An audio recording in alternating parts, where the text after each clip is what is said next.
bonsoir à tous. Très heureux de vous retrouver pour votre magazine d'actualité à la source. Tout de suite, le sommaire. Nous commencerons avec la COP21. La conférence sur le climat se termine demain. Ce matin, le président de la République, François Hollande, a reçu des représentants religieux français pour entendre leur message. Et puis nous irons à Lyon, qui a prié la Vierge Marie et rendu hommage aux victimes des attentats du 13 novembre. Ensuite, direction la Centrafrique, avec un aumônier militaire, 2 ans après le début de l'opération Sangaris. Dans notre dossier du mardi, nous parlerons élections régionales, ou plus exactement ce que révèlent les résultats du premier tour sur l'état d'esprit des Français, avec nos 2 éditorialistes, Benoît Fidelin, rédacteur en chef à Appel 1. Bonsoir Benoît. Bonsoir. Et Alain Baron, directeur de la rédaction Radio Notre-Dame. Bonsoir Alain. Bonsoir. Je vous dis à tout à l'heure. Et on commence avec la COP21, la grande conférence sur le climat. Elle se termine demain. Ce matin, le président de la République a reçu des représentants religieux français venus lui délivrer un message pour le climat.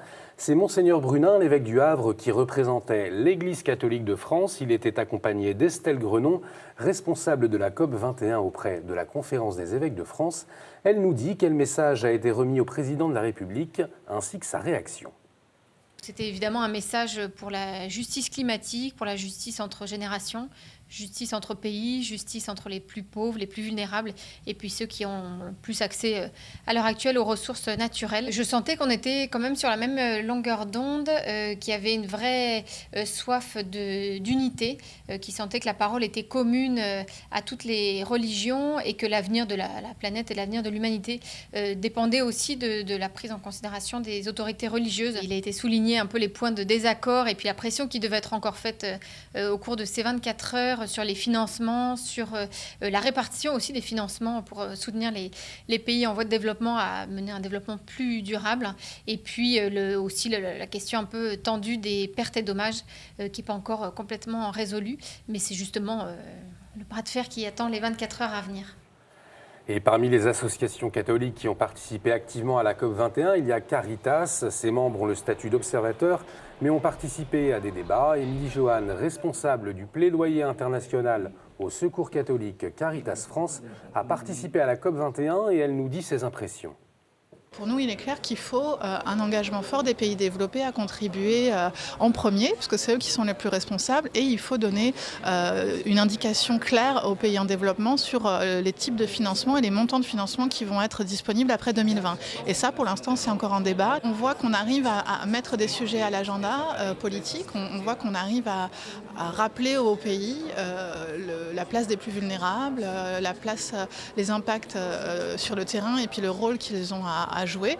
Maintenant, effectivement, on attend et on sait très bien que c'est dans ces dernières heures que ça va se jouer pour savoir si ils vont nous écouter jusqu'au bout. L'accord de Paris, c'est un accord global qui va être l'accord du régime climatique en fait pour jusqu'à 2050 au moins, donc jusqu'à la moitié puis la fin du siècle. Donc il faut qu'il soit cohérent et qu'il ait des principes forts. Mardi soir, des bougies ont éclairé la ville de Lyon. C'était la proposition alternative de la mairie de Lyon après l'annulation de la fête des Lumières par le préfet du Rhône après les attentats. Un geste qui rappelle l'antique tradition lyonnaise née au XIXe siècle pour honorer la Vierge Marie.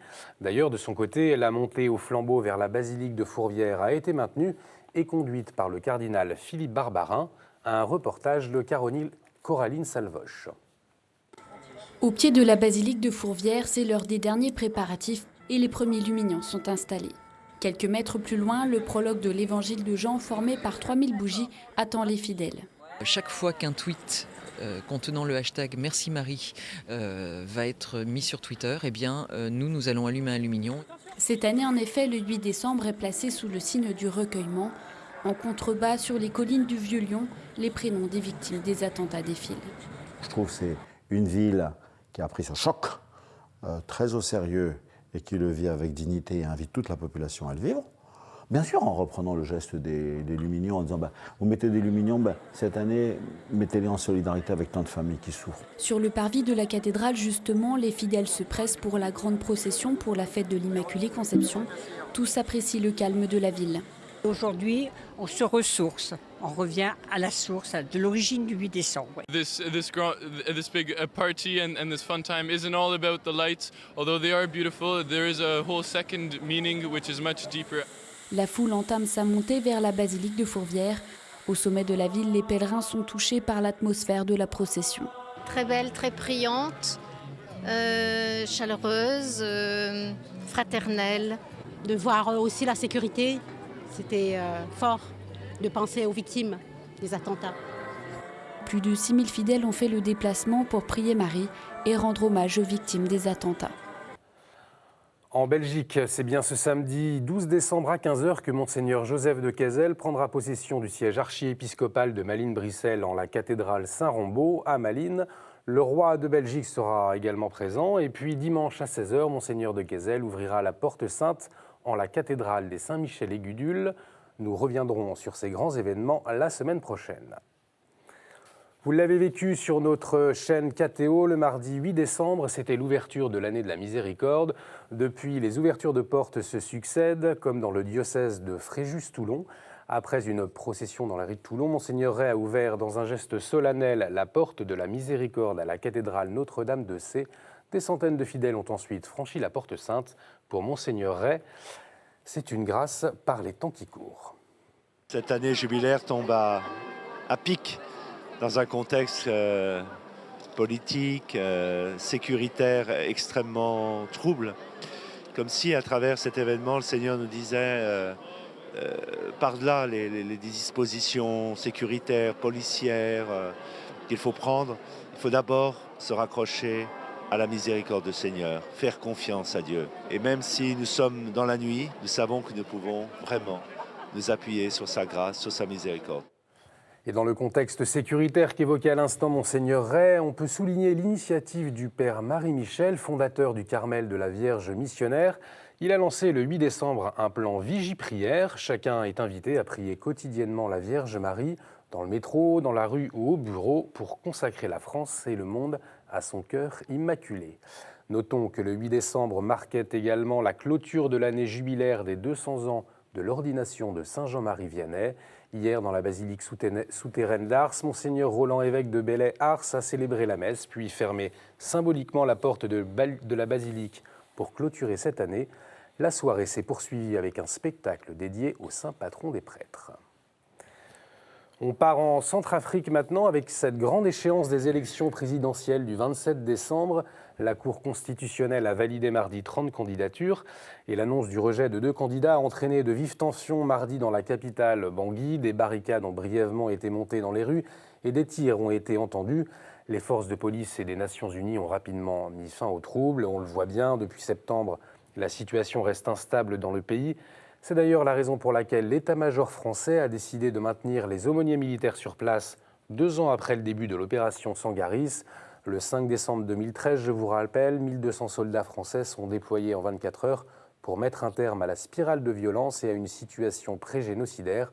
Aujourd'hui, ils sont 900 militaires en appui des forces des Nations Unies, parmi eux le Père Lorenz. Nous l'avons suivi dans sa mission. Béret rouge vissé sur la tête, Bertrand Lorenz est parachutiste.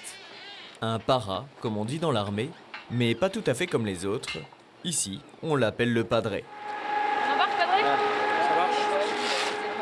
Le padré est ici un peu comme un prêtre ouvrier, partageant tout du quotidien des militaires sur la base.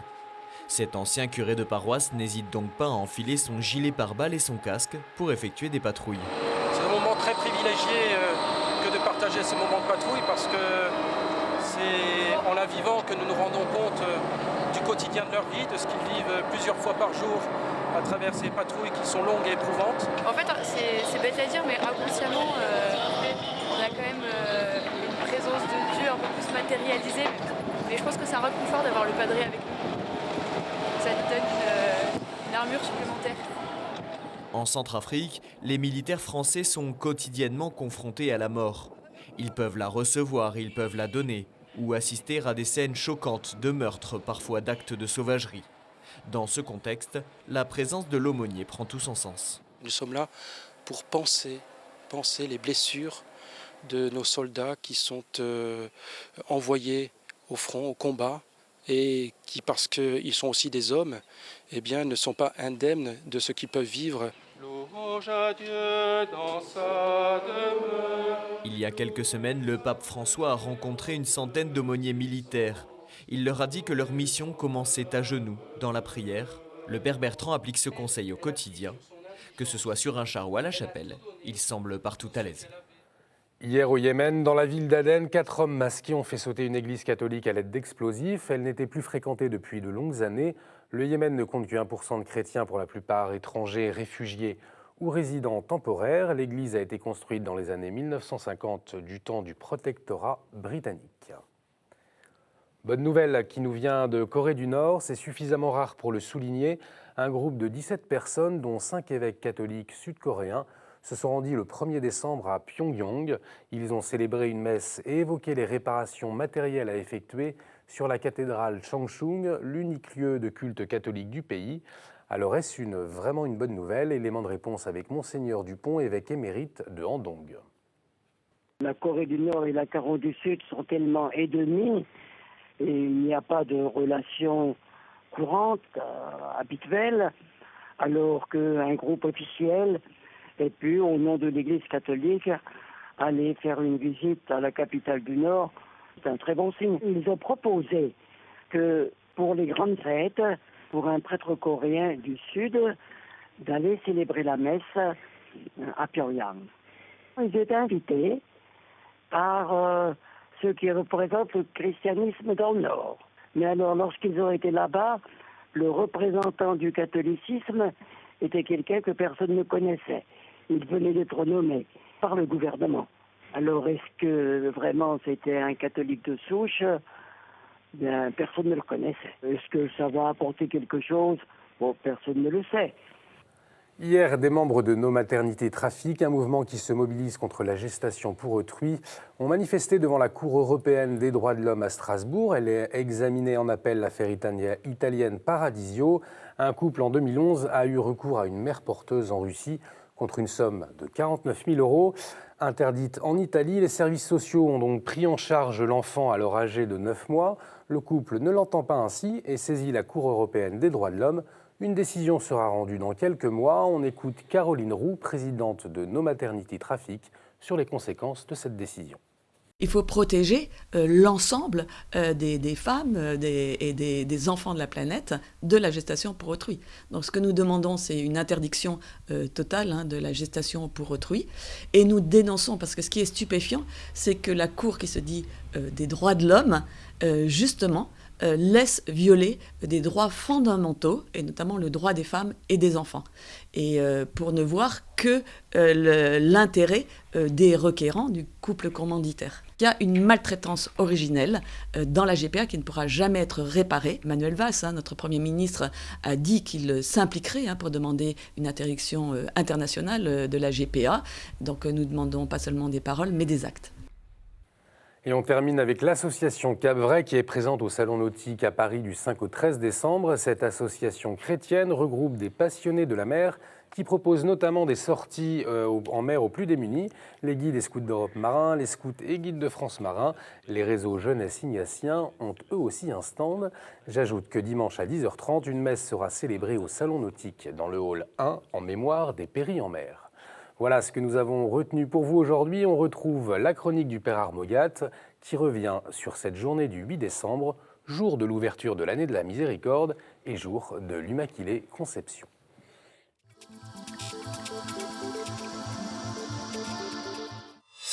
L'ouverture de l'année sainte de la Miséricorde par le pape François s'est faite dans la solennité de l'Immaculée Conception, le 8 décembre.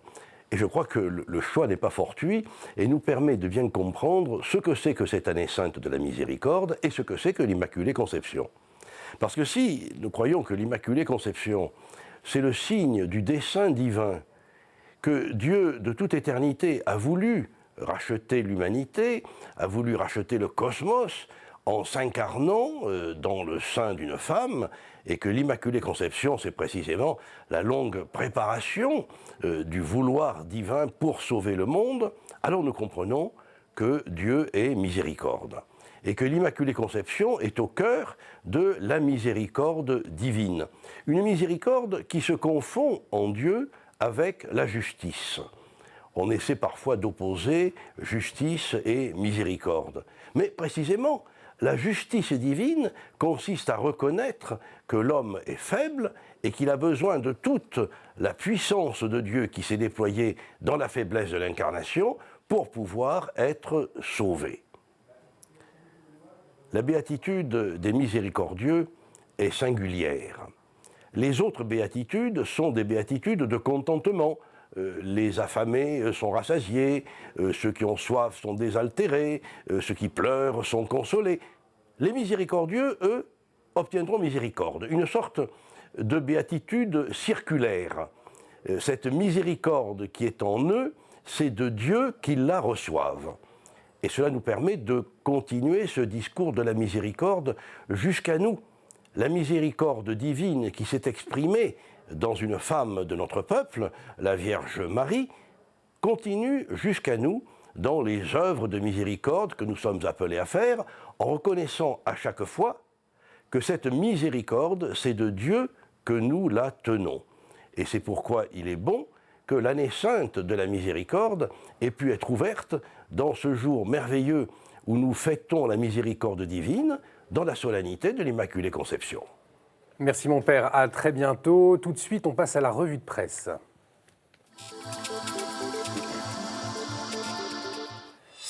Et on commence avec le journal Pèlerin qui a fait un sondage sur le vote des catholiques après le premier tour des élections régionales. Alors Benoît Fidelin, qu'est-ce qu'on observe en quelques mots ?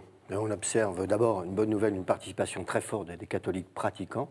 Et puis on observe aussi un vote pour le Front National plus important que lors des autres scrutins dans ce sondage. On y reviendra justement dans notre dossier. Une politique aussi pour Famille Chrétienne qui propose un débat entre Philippe de Villiers et François-Xavier Bellamy, alors que la France se cherche après le traumatisme des attentats et le premier tour des élections régionales.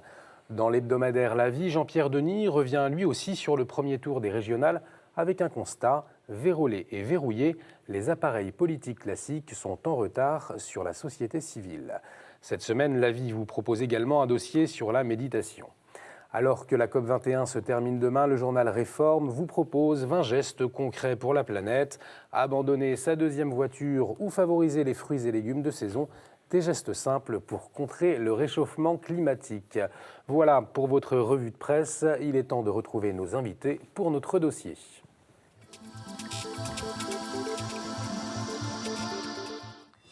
Alors dimanche prochain, c'est le second tour des élections régionales. Cela ne vous a pas échappé. La montée du Front National et le taux d'abstention élevé sont au cœur des débats.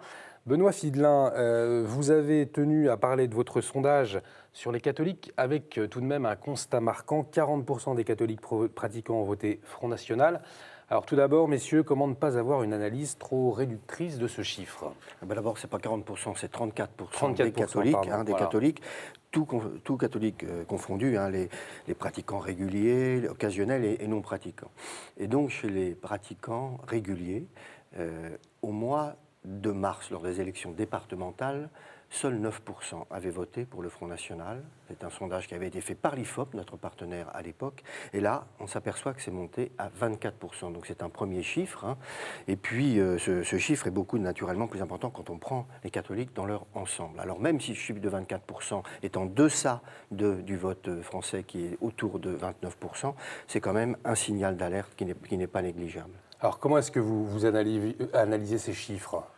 Alors moi, je vais peut-être vous surprendre, mais ça ne m'étonne pas trop, cette évolution. Car on sait que depuis longtemps, au Front National, il y a une frange catholique.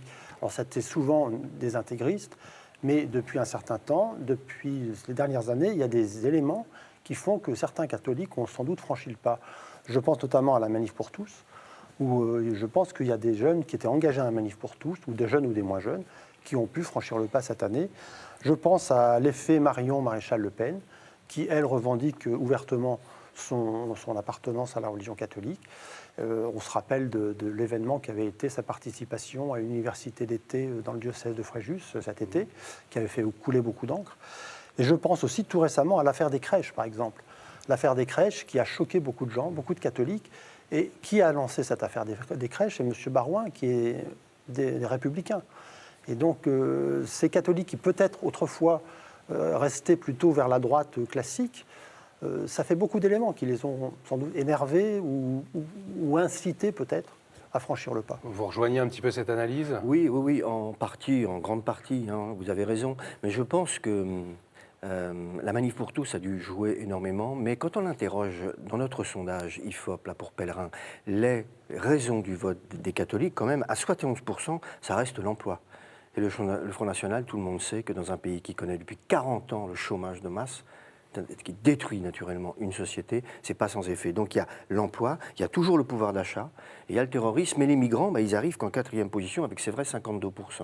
Des gens qui disent qu'ils ont voté aussi en raison de cette question des migrants. Donc voilà pour les motivations du vote. Je pense qu'aussi le discours plus lissé du Front National, c'est pas le Front National de Jean-Marie Le Pen, du moins dans son discours, a joué aussi. Je pense qu'il y a naturellement tout un cocktail avec ce que vous venez de dire. Mais moi, ça me surprend quand même un petit peu parce que pendant très longtemps, les catholiques ont été une digue contre le Front National. Et je me souviens d'un sondage de la Sofres qui disait que les deux lectorats de journaux qui votaient le moins Front National, c'était ceux de Pellerin et de Télérama, qui ont tous les deux quand même, plus Pellerin, mais Télérama aussi, des racines catholiques. Alors justement, ce qu'on peut observer, c'est qu'il y a des évêques, on pense notamment à Monseigneur Ulrich, évêque de Lille, qui lui a clairement pris parti en disant qu'il ne fallait pas, qu'il s'est opposé au Front National. Pourtant, ça n'a pas marché. Comment est-ce que vous pouvez l'expliquer ? C'était la première fois depuis bien longtemps qu'un évêque prenait aussi officiellement et nettement position. Effectivement, ça n'a pas marché, semble-t-il. Et moi, je vais m'inspirer de Pellerin, qui a interviewé cette semaine Monseigneur Garnier, évêque de Cambrai, et qui dit « Appeler à ne pas voter Front National, c'est faire de la publicité à ce parti ». C'est un aveu incroyable. C'est extraordinaire comme réflexion. Donc même, on peut critiquer, on a l'impression qu'on peut critiquer autant qu'on veut le Front National. De toute façon, c'est comme la pluie sur les ailes d'un canard, finalement, ça ne fait pas grand-chose. Alors, moi je pense, oui, c'est un aveu. Et puis, je pense que ça fait partie aussi, Monseigneur Garnier réagit au fait qu'on a mis le Front National au centre de la vie politique. Les médias aussi l'ont mis au centre de la vie politique et ça participe de sa dynamique. Moi, je crois plutôt que pour contrer ce parti, du moins quand on veut le contrer, il faut s'appuyer sur un tandem qui s'appelle le démontage et l'exemplarité. Le démontage, c'est-à-dire de montrer que finalement le programme de ce parti, d'une manière en matière économique, c'est celui de Jean-Luc Mélenchon, et qu'il y aura une régression absolument incroyable, y compris. Et l'exemplarité, le contre-exemple plutôt, c'est de montrer que si la crise est là, les solutions aussi. Et donc nous, on essaye de montrer à travers tous nos reportages sur le terrain que sur des sujets qui font les choux gras du Front National, eh bien, il y a des résultats qui peuvent être obtenus, notamment sur l'emploi, sur des choses comme ça, qu'il y a des solutions et qu'on faut être dans une aspiration plus positive. Voilà. Et donc, moi, je crois il y a bien sûr le contre-exemple qui est quelque chose de très important de montrer qu'on peut obtenir des résultats en politique. Mais c'est vrai, Jean-Pierre Denis le disait, comme vous dites dans son papier, les politiques sont en retard sur la société civile qui, elle, fait preuve souvent de beaucoup plus d'imagination et d'obtention de résultats que les politiques. Mais cette cohérence de la foi chrétienne, c'est-à-dire vivre au mieux l'Évangile, et en fait, on pourrait contrer tous les autres partis. On pourrait contrer le Front de gauche, les Républicains, les Verts, les socialistes, puisque, au fond, aucun, tout comme le Front National, finalement, ne colle avec les évangiles et la vie des chrétiens. Dans aucun parti, effectivement, on peut dire qu'il y a une adhésion totale, ou une correspondance avec le message de l'Évangile, évidemment, et le message de l'Église catholique. Mais c'est vrai que l'Église catholique a toujours été un petit peu gênée aux entournures avec les partis politiques.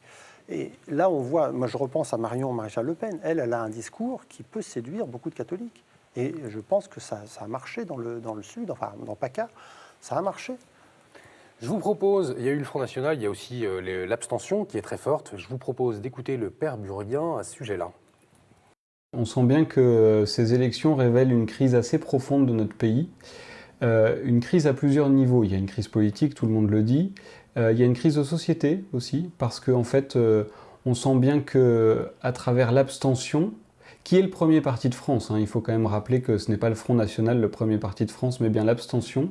Et en fait, entre un vote contestataire comme celui des extrêmes et une abstention dans les urnes, on sent bien que c'est un ras-le-bol généralisé qui s'exprime.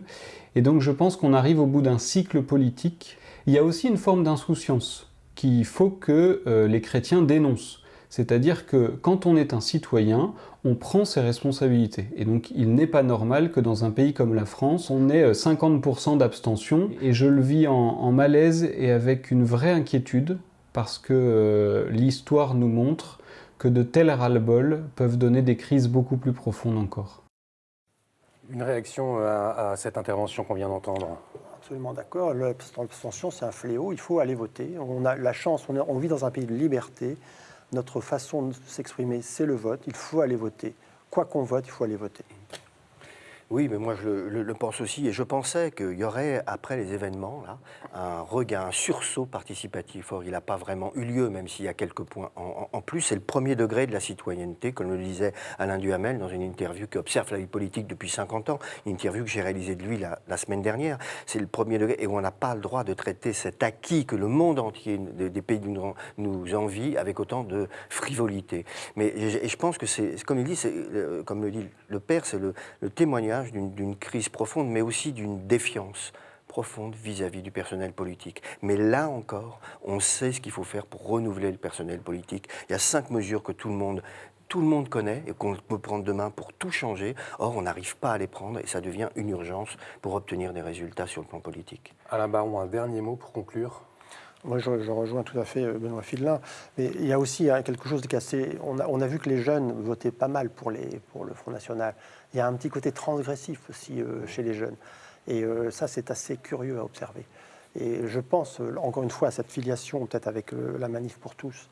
C'est ces jeunes qui se sont beaucoup engagés au moment de la loi Taubira et qui ont vu qu'ils ont quand même...